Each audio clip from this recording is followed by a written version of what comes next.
숲엔 바람만 깃드는 게 아니다. 우린 대나무와 오랜 관계를 맺어왔다. 동네마다 대나무에 대한 이야기는 차고 넘친다.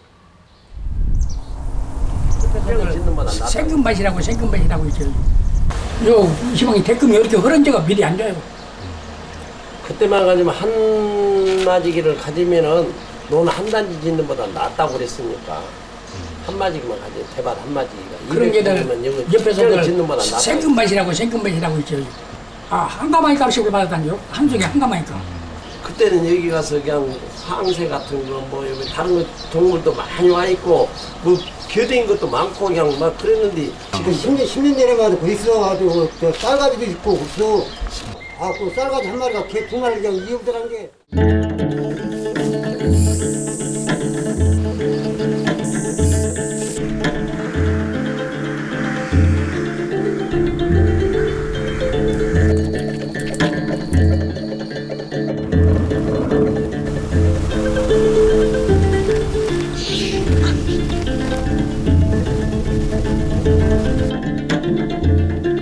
금덩이에 가치가 있던 숲.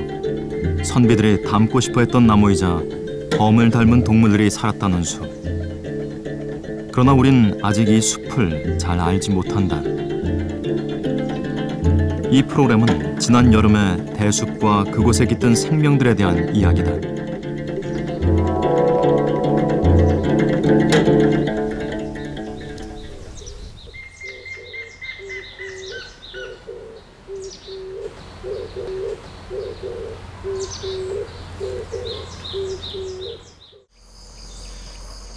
무성한 대숲엔 대낮에도 볕이 잘 들지 않는다.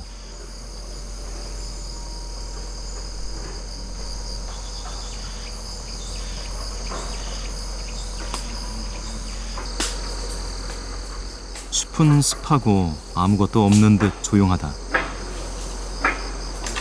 그런데 자세히 살피면 대숲에는 그들이 있다. 우리가 늘 알고 지냈던 친숙한 이름들이다.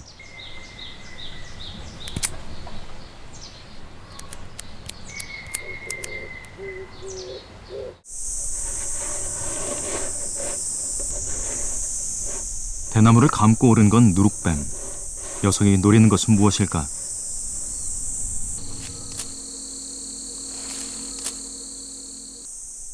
숲에 뭔가 있다.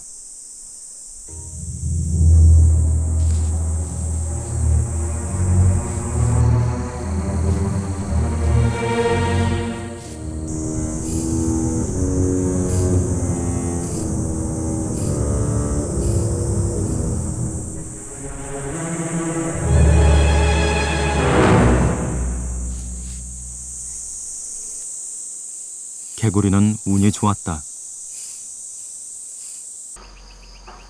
축축한 숲바닥은 파충류, 양서류의 땅이다.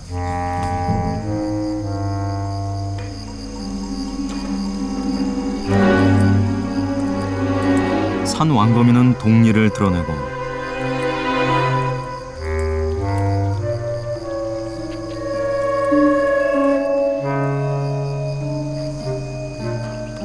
그 한켠 낯선 풍경이 있다. 숲의 강자, 지네와 뱀의 죽음.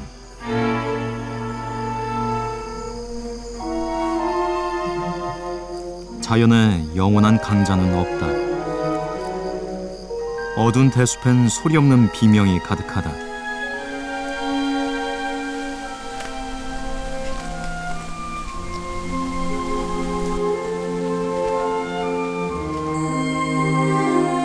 사실 대나무는 나무라는 이름이 붙긴 했지만 분류학적으로는 벽과에 속하는 식물로 풀에 가깝다.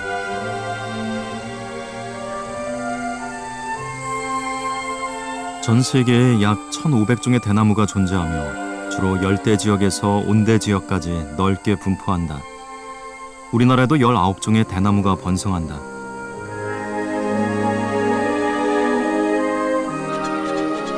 대나무 제품이 플라스틱으로 대체되고 동물들도 대나무에서 다른 쓰임을 발견하게 된다.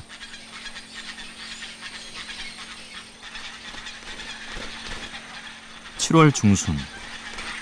새끼 백로들은 이미 둥지를 벗어나 대나무 끝에 매달리기 시작했다.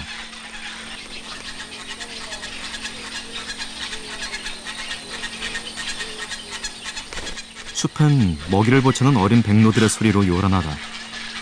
지리산 끝자락인 이곳 임당마을에 백로들이 찾기 시작한 것은 3년 전.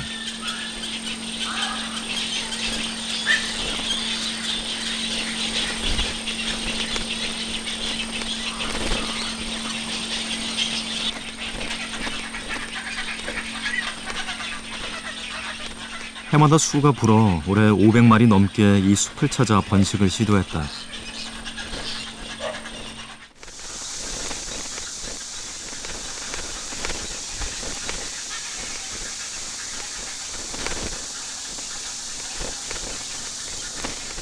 이 시기엔 한 배에서 난 형제끼리도 먹이 다툼이 치열하다.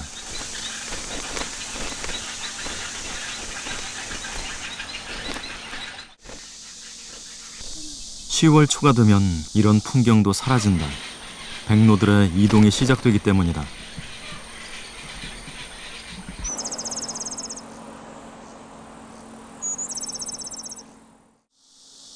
거제도는 한때 대나무로 유명했다.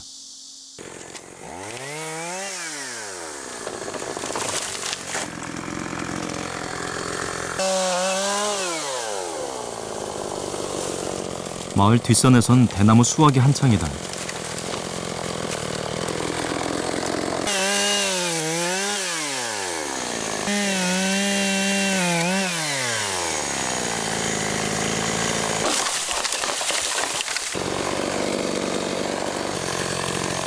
(3년) 이상 된 단단한 것들을 솎아낸다.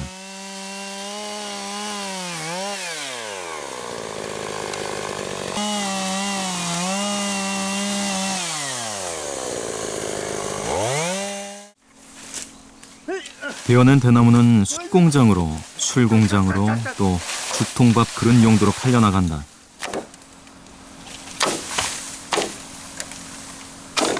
예전 같진 않지만 새롭게 대나무에 수요가 생겼다.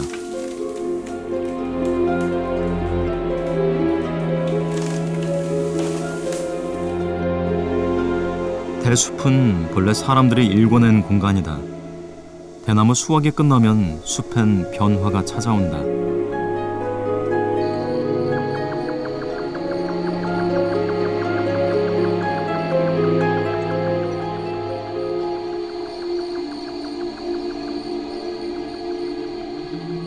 해가 지고 난 후 1시간. 대숲엔 숲의 정령처럼 반딧불이가 난다.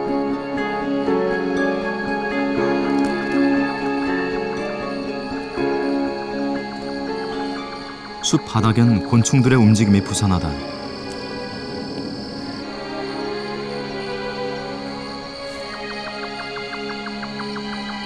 모여든 녀석들이 미끄러운 대나무를 타고 오른다.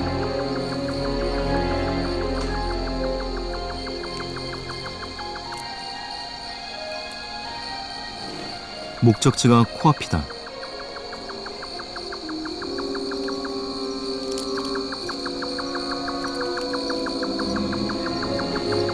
나방들은 쉽게 도착해 있다. 녀석들이 찾은 건 대나무 수액.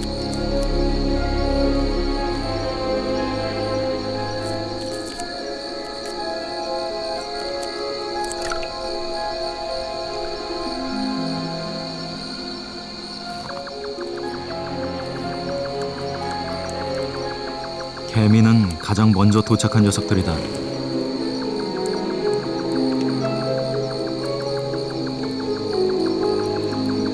덩어리째 수액을 걷어간다.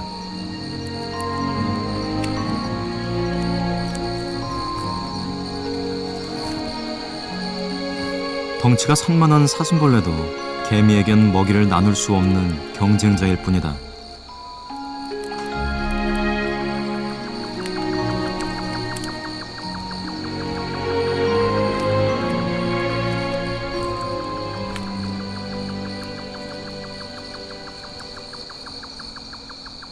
한밤의 만찬이 늘 즐겁지는 않다.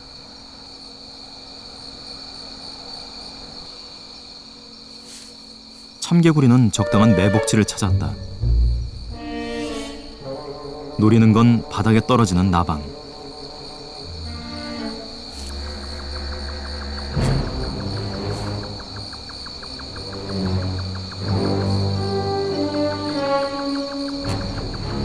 수액은 먹이사슬의 연쇄 반응을 일으킨다.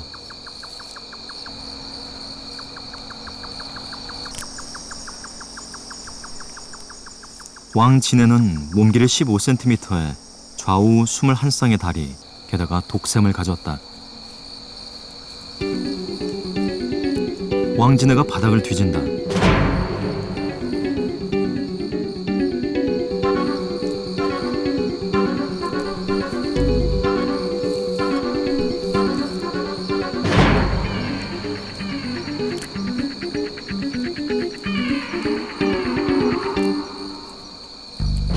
귀뚜라미는 진해의 발을 피하지 못했다.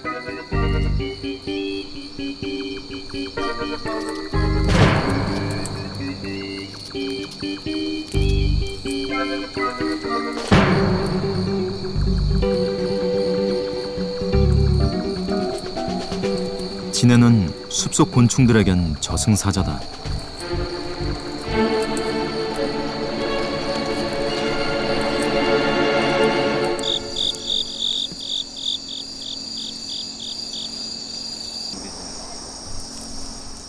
녀석은 어둡고 습한 공간으로 숨어든다.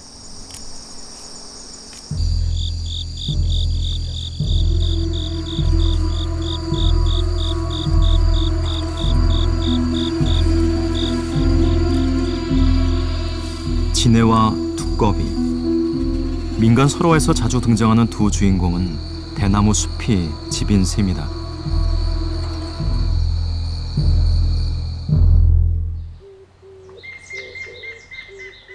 밤새 곤충들을 불러 모은 것은 무엇이었을까? 잦아든 바람에 댄잎은 두런두런 말을 주고받는다.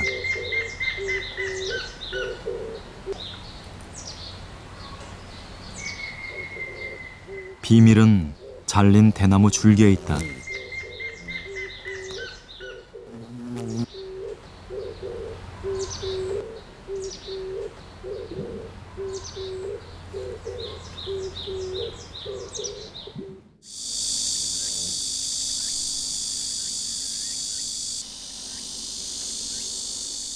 수액의 유혹엔 벌 나비가 따로 없다.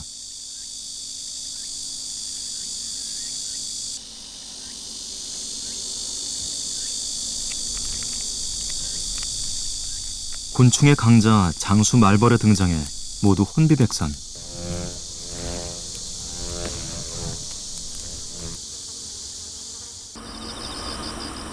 말벌은 숲 근처 집까지 쉴 새 없이 수액을 물어나른다.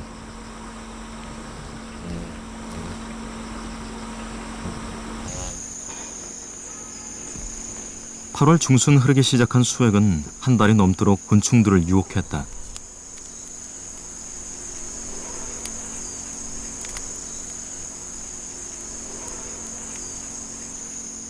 녀석들은 아예 수액통에 빠져서 짝짓기까지 떠날 줄을 모른다.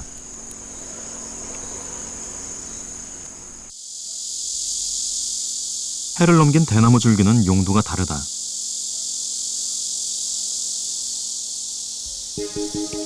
물이 고인 줄기엔 어김없이 벌레들이 득실댄다. 장구벌레는 모기의 애벌레,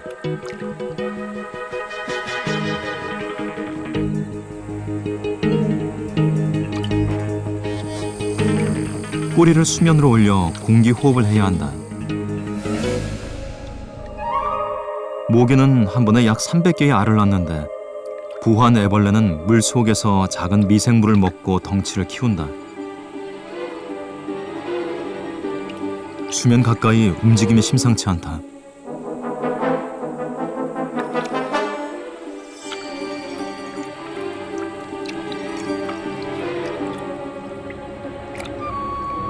덩치가 커지면서 서로 잡아먹는 동종 포식이 일어나기도 한다.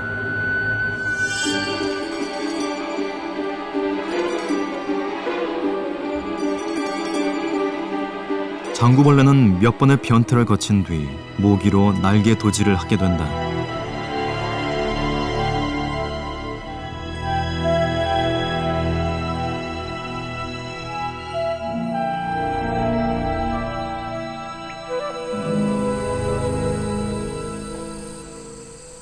여름 대숲의 주역 모기는 경쟁을 통해 강한 녀석이 날아오르는 셈이다.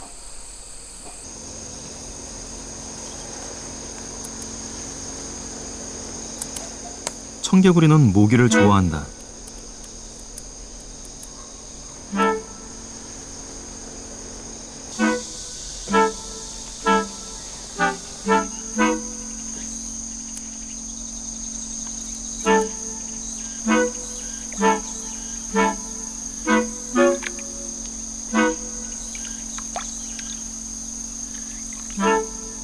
녀석이 모기 때문이었는지 물 웅덩이 때문이었는지는 확실치 않다. 그 후로 물통 주변에서 녀석을 몇 번 더 만났다.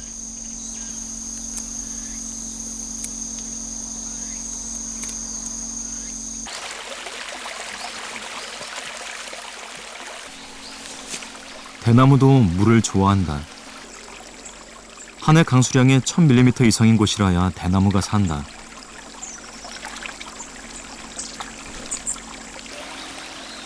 계곡의 대나무는 굵고 실하다. 대나무의 땅속 줄기는 물을 찾아 1년에 최대 4m를 자라는데 뿌리를 통해 번식을 한다. 일종의 무성생식이다.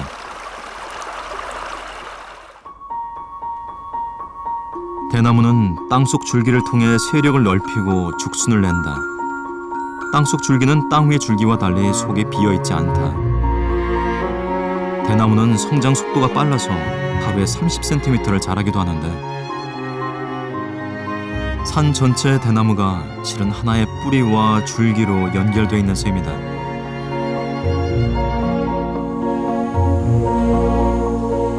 대나무는 벽과에 속하는 다년생 식물이다.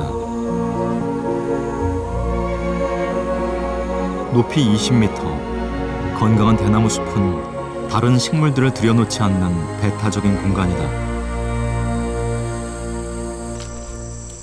대나무가 이번 태풍에 다 많이 넘어져 버렸구나. 그 비좁은 공간에 들어간 식물에 대한 이야기가 있다.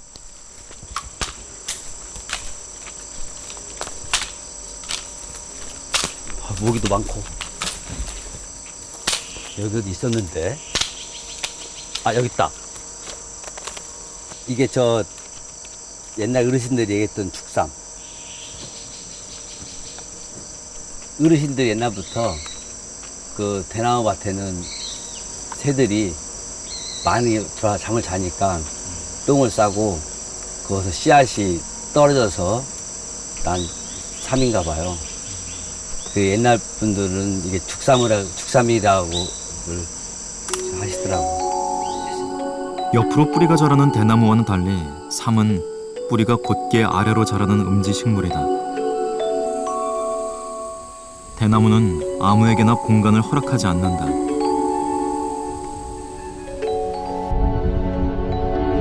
울산 태화 강변엔 거대한 대숲이 있다.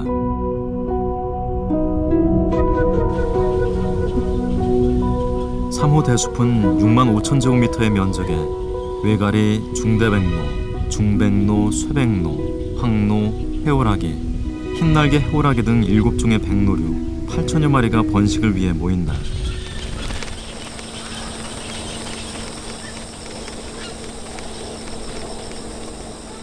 게다가 대숲에 둥지를 트는 새들이 해마다 늘고 있다. 새들이 모이는 이유는 무엇일까?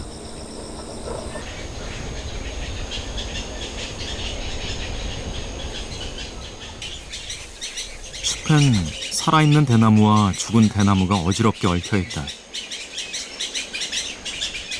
대숲의 이용이 줄면서 아무렇게나 자란 대숲은 아이러니하게도 국내 최대의 백로 번식지를 만들어냈다.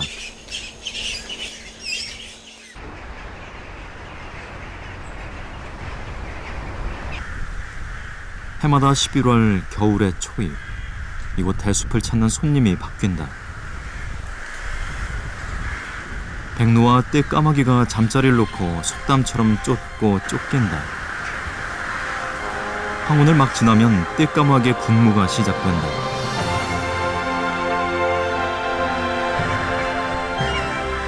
까마귀의 검은 무리 속에 끼면 덩치 큰 외가리도 당황하게 일수. 그리고 이어지는 까마귀 떼의 폭풍.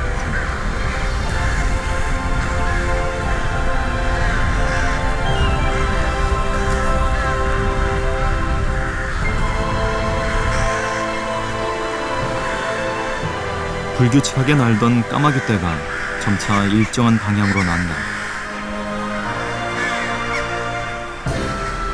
서로 부딪히지 않기 위해서다.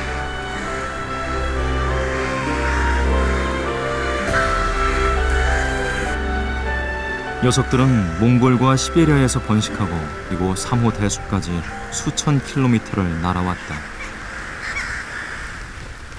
까마귀 귀환에 불청객이 있다.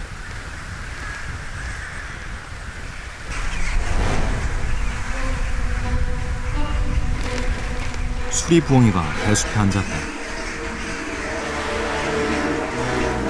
이곳 대숲은 도심 불빛 한가운데로 야생의 수리부엉이를 불러들였다.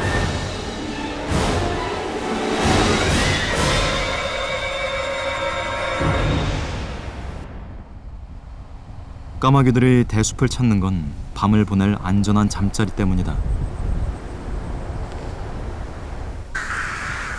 새들의 잠자리 풍경은 쉽게 공개되지 않는 비밀스러운 모습이다.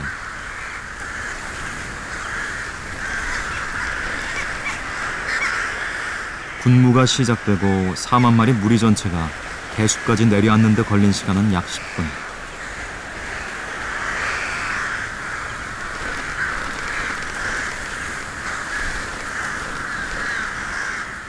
가장 먼저 대나무 잎을 엇갈리게 해 잠자리를 만든다.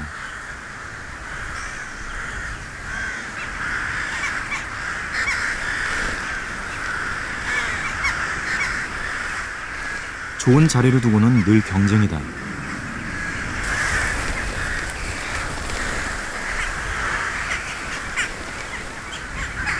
갈까마귀는 자리 다툼에서 늘 덩치 큰 띨까마귀에 밀린다.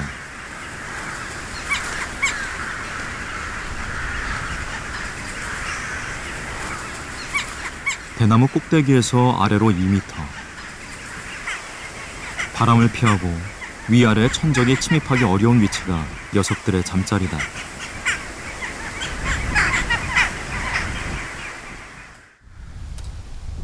깊게 잠들기 전 소화되지 않은 펠릿을 토해낸다.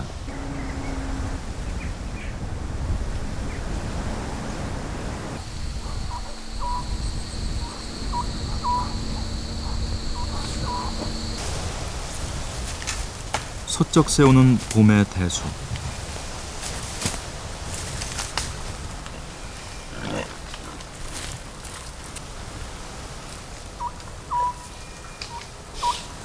숲엔 멧돼지가 어슬렁거린다.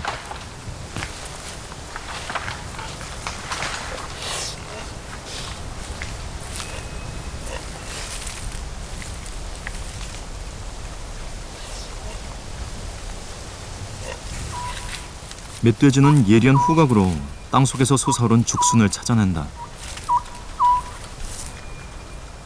멧돼지가 좋아하는 건 죽순의 뿌리.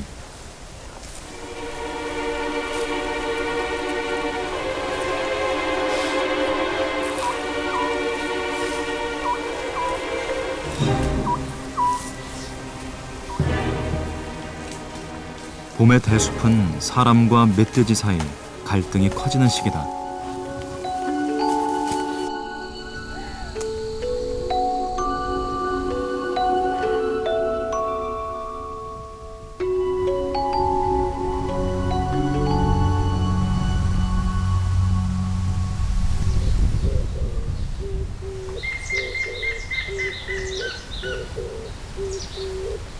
햇빛에 댄잎이 소란하다. 땅을 밀고 올라온 죽순이 탐스럽다.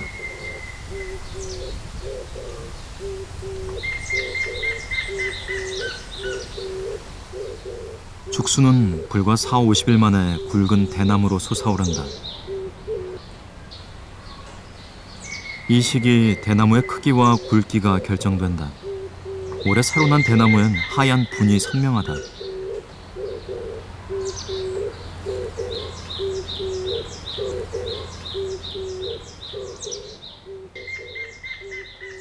여름, 곤충들이 대숲에 모여든다. 대나무 줄기에 침을 꽂아 수액을 빨기도 하고 거친 대나무 잎을 갉아먹기도 한다.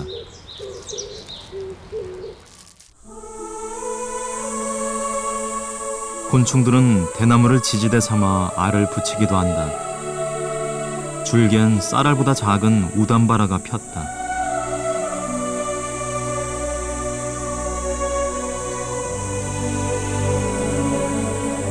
(3000년) 만에 핀다는 우담바라는 불경에서 열애가 나타날 때에만 핀다는 상성의 꽃이다.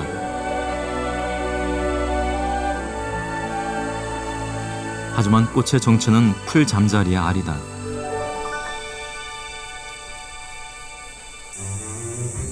갓 부화한 애벌레 등엔 가는 털이 가시처럼 돋았다.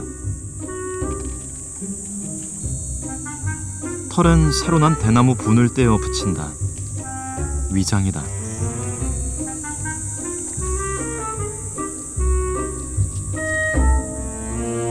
녀석들은 작은 곤충을 잡아 치액을 빨고 빈 곤충 껍질을 등에 붙이기도 한다.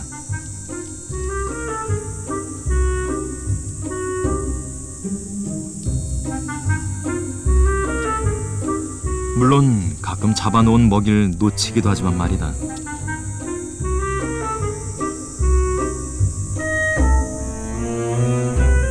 댄잎엔 다 자란 풀잠자리가 붙어있다.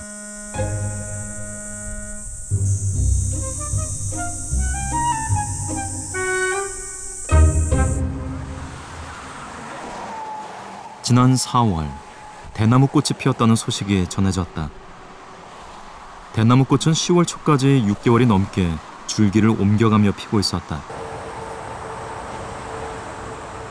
대나무는 60년에서 100년에 한 번 꽃을 피운다고 알려져 있다. 대나무가 꽃을 피우는 것은 흔치 않은 현상이다.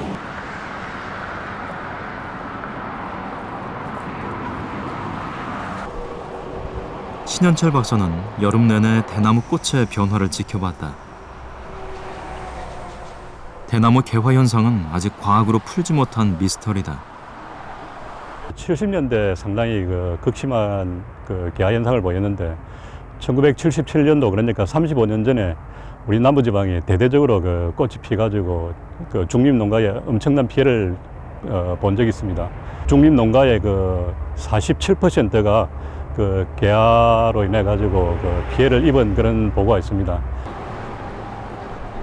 과거 대나무 꽃이 필 때마다 장안에 큰 화제를 몰고 왔다. 기흥조박물관 뒤뜰에 있는 100여 그루의 대나무에 왕대꽃이 활짝 피었습니다. 뉴스를 통해서 대나무 개화 소식이 전국적으로 전해지기도 했다. 70년 만에 핀다는 꽃인데 예로부터 이 꽃이 필 때는 길조, 즉 좋은 징조가 있다고 해서 이곳 주민들은 매우 기뻐하고 있습니다.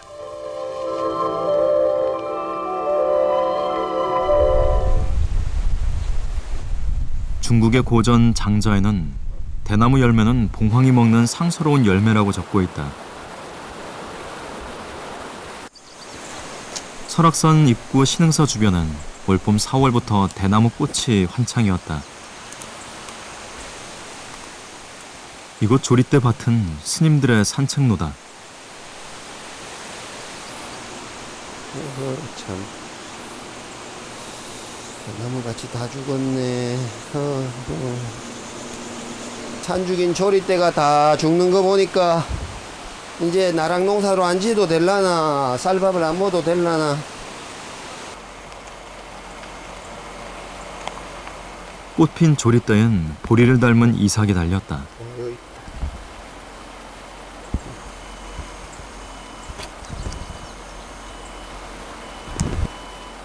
열매는 죽실 혹은 죽미라고 부르는데 보리를 닮았다.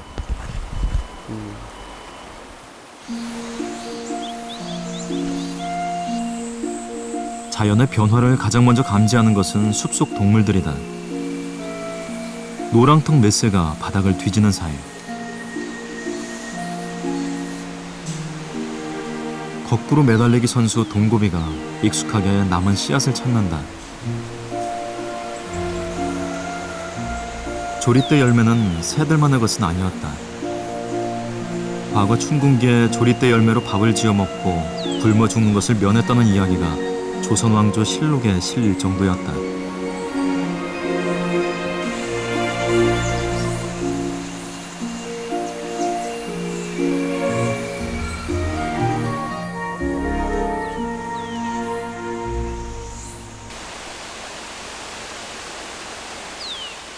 조리대는 4, 5년에 한 번씩 꽃이 피는 것으로 알려져 있다. 대나무 꽃의 꽃말은 지조, 인내, 절개. 올해 조리대 꽃은 신흥사 주변뿐만 아니라 인근 설악산 일대 조리대 군락지까지 번져가는 상황이다.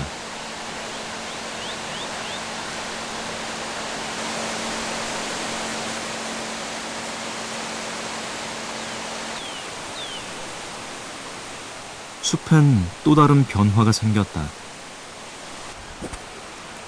죽은 조리대 사이 숲 바닥엔 보이지 않던 공간들이 드러났다.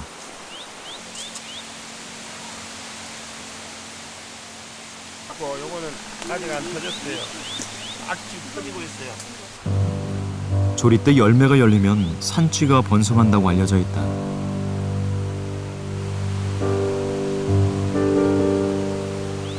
그런데 어찌된 일인지 갓 나온 새끼가 불 밖에 있다.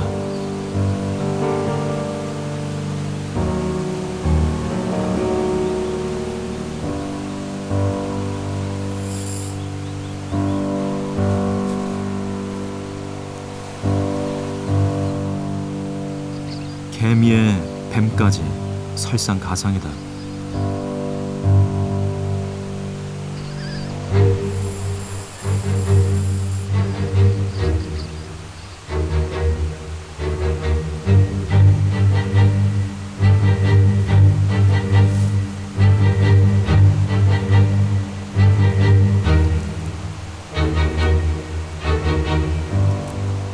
쥐에겐 다행이고 뱀에겐 허탕이다. 누룩뱀의 은신처도 훤히 드러나기는 마찬가지.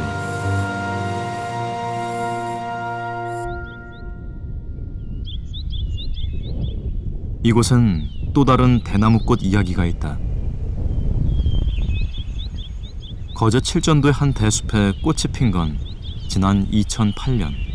대나무는 하얗게 뼈대만 남았다.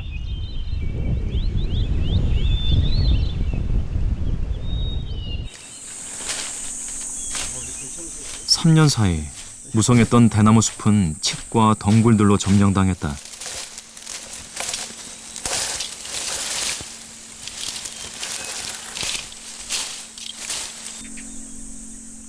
건강한 대숲이라면 볼 수 없는 풍경이다.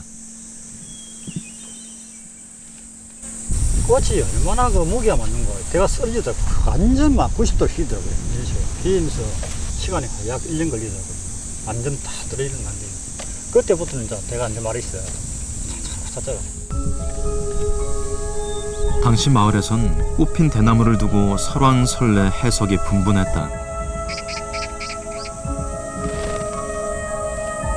마을 분들이 이제 그 참 대가 그 항상 그 무성하게 있다가 꽃이 핀 거가 좋았는데 죽고 난 게는 그 좀 당스럽지요. 이게 뭐 어떤 뭐 좋은 일이 있을지 나쁜 일이 있을지 그런 뭐 걱정도 많이 하고 했단 말이에요.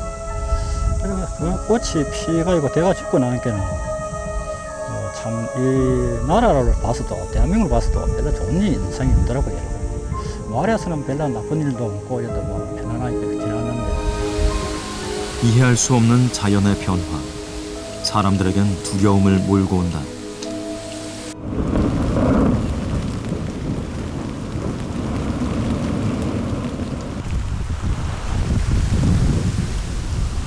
올해 2개의 태풍이 숲을 지나갔다.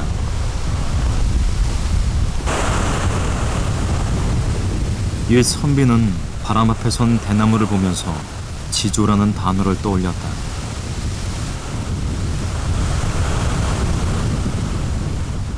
대나무에게 거센 바람은 시련이다.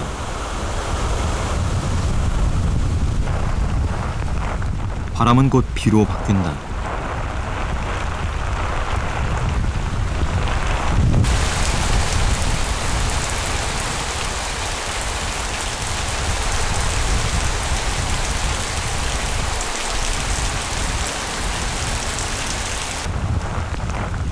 비는 점차 거세진다.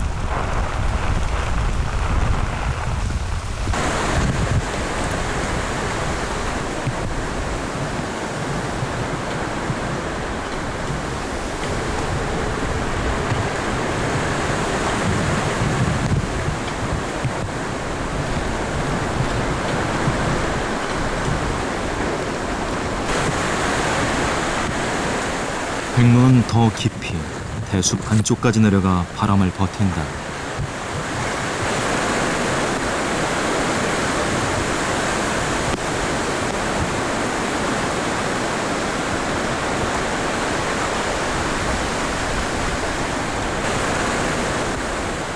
그러나 때론 대나무는 바람을 버텨 막아주지 못한다.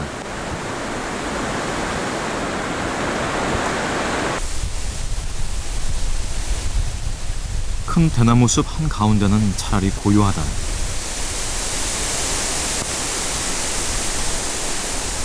옛말에 큰 바람이 불면 꿩도 토끼도 모두 대숲으로 숨어든다고 했다.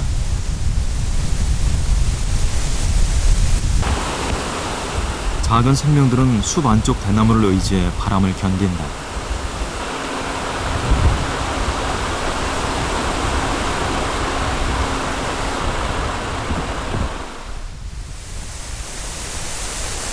대나무에게 바람은 시련이지만 비는 다르다.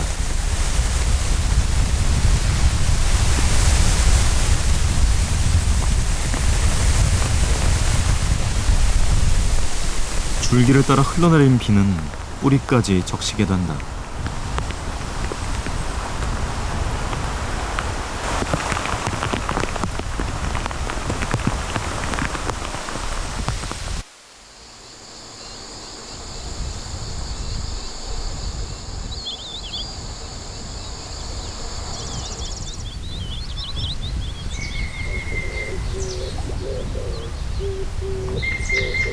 몇 시간 동안의 큰 바람은 숲에 흔적을 남긴다.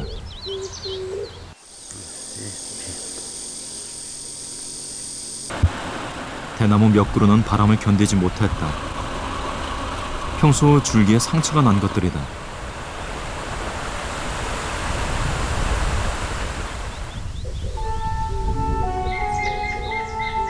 대숲에 기대 이 시기를 무사히 견뎌낸 녀석들도 보인다.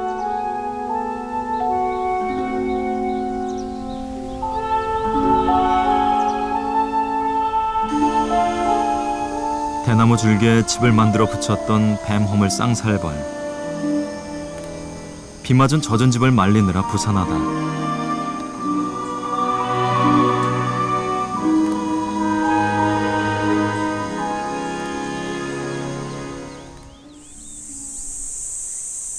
비 개인 숲은 다시 일상으로 돌아온다.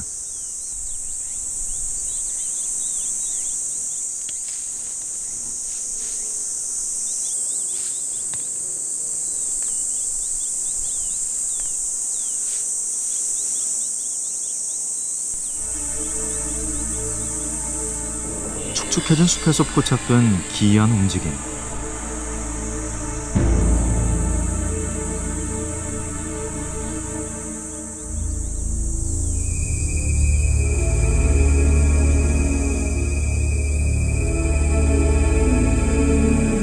지렁이와 달리 검고 움직임이 심상치 않다.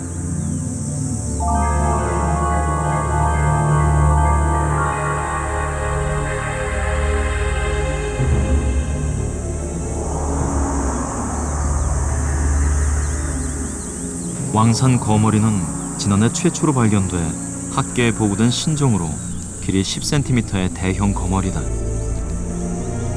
왕산 거머리는 지렁이나 도롱뇽 같은 작은 동물을 통째로 삼킨다고 보고됐다.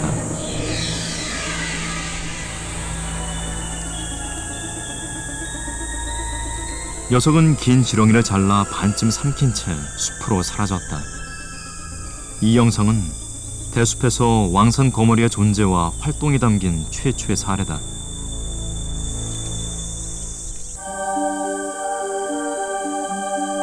어두운 공간은 늘 사람들에겐 두려움을 불러일으킨다. 오랫동안 발견되지 않은 왕산 거머리처럼 무엇이 이 숲에 숨어들었는지 알 수 없다.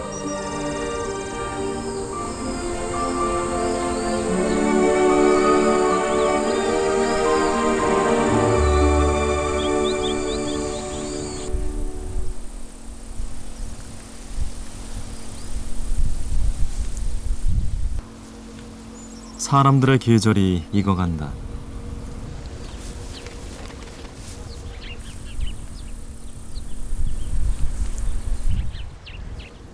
참새가 늘 기다려온 시간.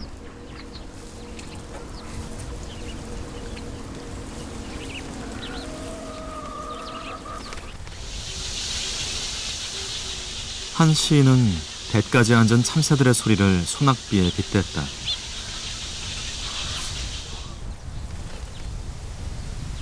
습기 찬 대숲 안쪽 공간도 작은 변화를 겪는다.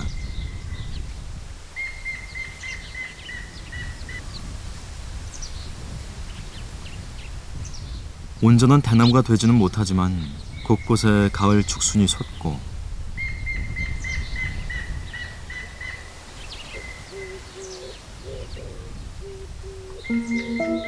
숲 바닥에선 또 다른 생명이 깃들 변화가 생긴다.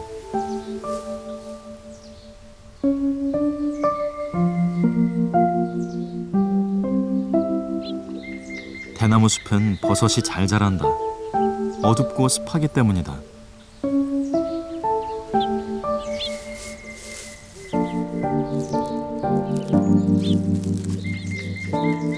흰 망태버섯은 4시간이면 버섯대를 올리고 치마를 내리는 버섯이다.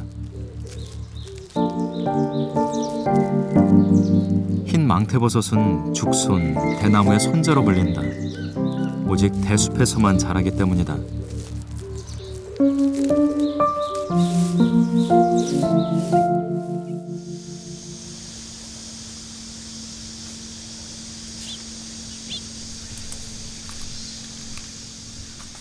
가을 막바지에 막 피어난 버섯으로 숲엔 한바탕 잔치가 벌어진다.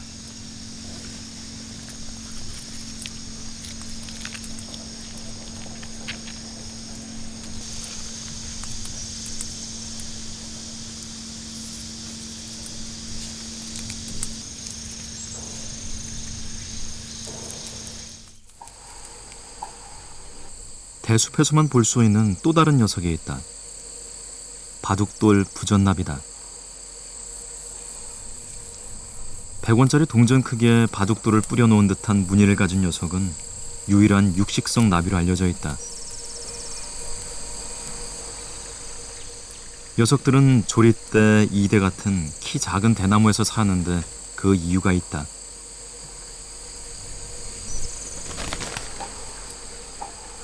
일본 납작 진딧물은 애벌레의 먹이가 된다.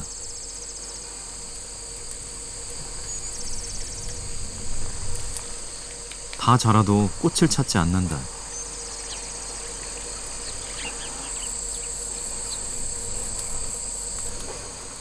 녀석들은 진딧물의 분빗물을 먹는다.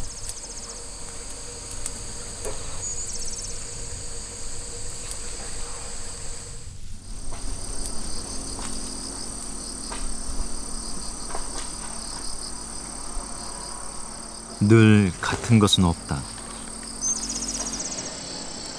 화려했던 여름이 끝나간다.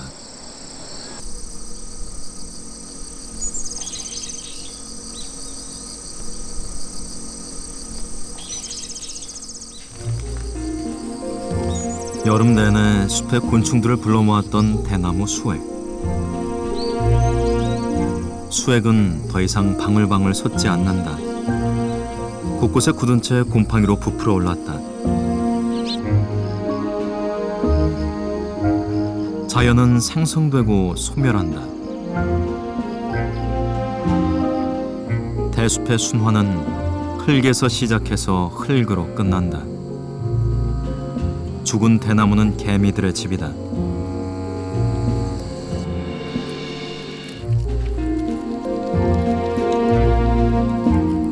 최후의 분해자는 흰개미. 흰개미는 경쟁을 피해 지하로 숨고 나무를 먹는 방향으로 진화했다.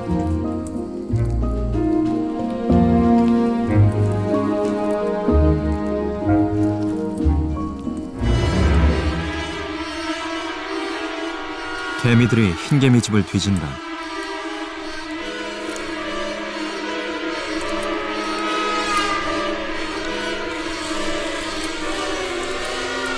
하지만 시력이 거의 퇴화된 흰개미는 개미의 적수가 되지 못한다.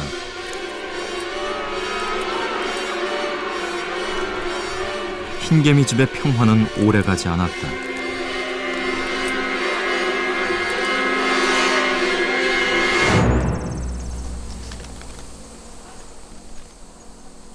댄잎에선 호랑나비 암수가 만났다.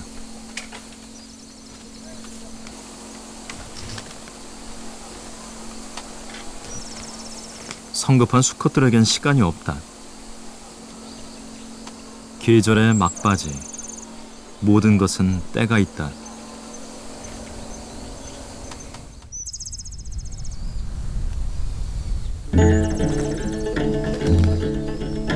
이 풍경이 가을 대숲에서 만난 마지막 모습이다.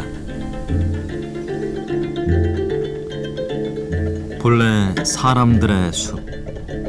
시대가 바뀌면서 대나무의 쓰임도, 오래된 대나무 문화도 사라져간다.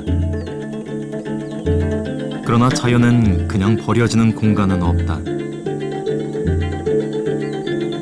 대숲은 많은 이야기를 품고 무성한 초록잎을 단 채 다시 한번 차가운 겨울을 견뎌낼 것이다.